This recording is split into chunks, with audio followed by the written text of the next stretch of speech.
Ikinagulat ng marami ang kumakalat na balita tungkol umano sa pagkakakulong ng First Lady Liza Araneta Marcos sa Estados Unidos. Ayon sa mga kumakalat na video at social media posts, na-detain daw ang First Lady sa Los Angeles dahil sa pagkakasangkot umano niya sa ng negosyanteng si Paulo Tantoco, isang executive ng Rustans. Ayon pa sa naturang video, handa umanong makipagkasundo si Pangulong Ferdinand Marcos Jr. kay President Donald Trump na palalayain si dating Pangulong Rodrigo Duterte kapalit ng paglaya ng First Lady mula sa pagkakakulong sa Amerika. Laking gulat ng marami sa social media sa naturang balita, lalo na't sinabayan ito ng issue ng umano'y pag-aresto kay dating Pangulong Duterte kaugnay sa warrant of arrest na inilabas ng International Criminal Court o ICC. Ayon sa video, sinadya raw ang pag-aresto kay Duterte upang pagtakpan ng mas malaking issue ang pagkakakulong umano ng First Lady sa Amerika dahil sa isang kaso ng pagkamatay. Ngunit agad itong pinabulaanan ng Malacanang at ng Presidential Communications Office o PCO. Ayon kay PCO Undersecretary Claire Castro, walang katotohanan ang kumakalat na balita na na-detain ang First Lady Liza Marcos sa alinmang bahagi ng Amerika. Nilinaw pa ni Castro na dumating na sa Maynila ang First Lady nitong Lunes ng madaling araw, March 10. Bandang alas 5 ng umaga ay nakarating na raw ito sa kanyang tahanan mula sa paliparan. Wala raw naging problema sa biyahe at lalong walang naging insidente ng pagkakadakip o pagkakaimbak sa kamay ng mga awtoridad. Hindi rin totoo ang kwento na sangkot si Liza Marcos sa pagkamatay ni Paulo Tantoco.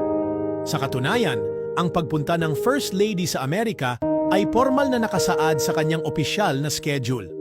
Nagtungo siya sa Los Angeles at Miami mula March 5 hanggang March 8, 2025 para dumalo sa ilang aktibidad ng Meeting of the Minds at Manila International Film Festival.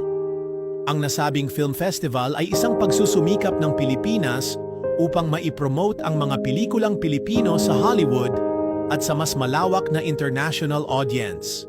Kumalat ang maling impormasyon kasunod ng aktibidad ng First Lady sa Amerika at ng kontrobersyal na ni Paulo Tantoco. May ilang nagsamantala sa pagkakataon at ikinabit ang pangalan ng First Lady sa trahedya upang lumikha ng ingay at kalituhan sa publiko. Ngunit base sa mga opisyal na pahayag at tala, walang anumang kaso na isinampa laban kay Liza Marcos at wala ring kinalaman ang kanyang pagbisita sa Amerika sa naturang insidente. Samantala, habang kumakalat ang maling impormasyon sa social media, tahimik lamang ang First Lady na nagbahagi ng ilang larawan sa kanyang opisyal na social media pages.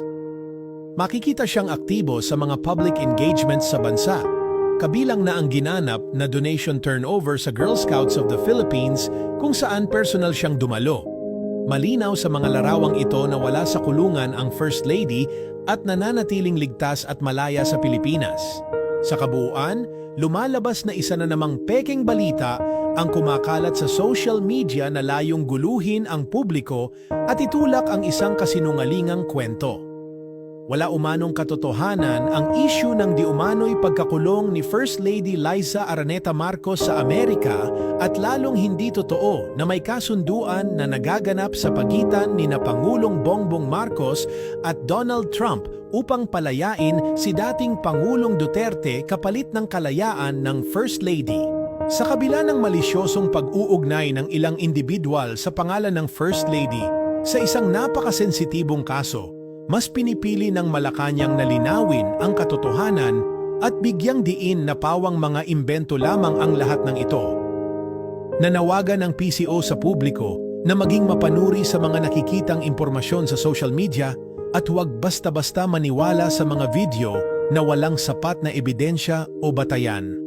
Hindi maikakailana sa panahon ngayon, mabilis kumalat ang mga ganitong balita na kadalasan ay may halong paninira at pamumulitika.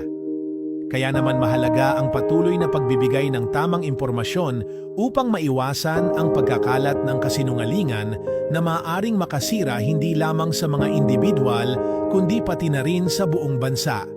Sa huli, nananatiling walang katotohanan ang issue ng pagkakakulong ni First Lady Liza Araneta Marcos sa Amerika at walang anumang kasunduan na kailangang gawin para lamang mapalaya siya dahil hindi naman siya kailanman na-detain.